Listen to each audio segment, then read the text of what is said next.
In today's video, I'm going to teach you how to add borders in Google Docs. Let's go straight into it. First, open the Google Doc where you want to add a border. Once you're inside the document, it's important to know that Google Docs doesn't include a built-in page border button like some other word processors do. But don't worry, you can still create a clean border very easily by using the drawing tool, which is what we'll use here. At the top of the page, click on Insert. From the menu that appears, choose New to open the drawing window. This is where you'll create the border shape that will sit on your document.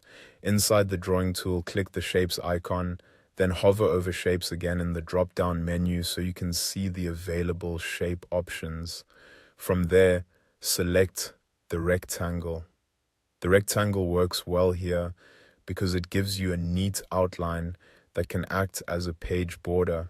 Now click on the drawing board and draw a simple 1x1 rectangle. Don't worry too much about the size at this stage because you'll be able to adjust and position it later once it's inserted into the document.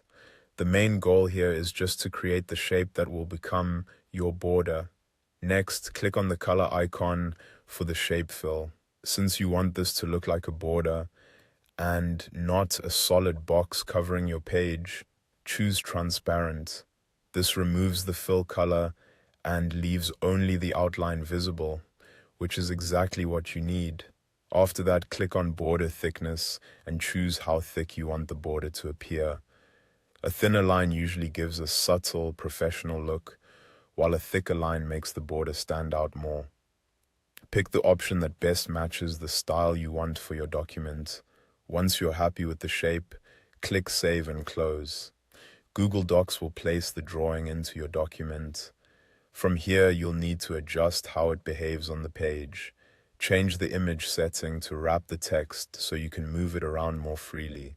This makes it much easier to place the border exactly where you want it. Finally, take a moment to position it carefully on the page. Drag and resize it until it frames your content the way you want. You may need a little patience here to get the alignment just right, especially if you want it to look centered and even on all sides. And that's how to add borders in Google Docs using the drawing tool.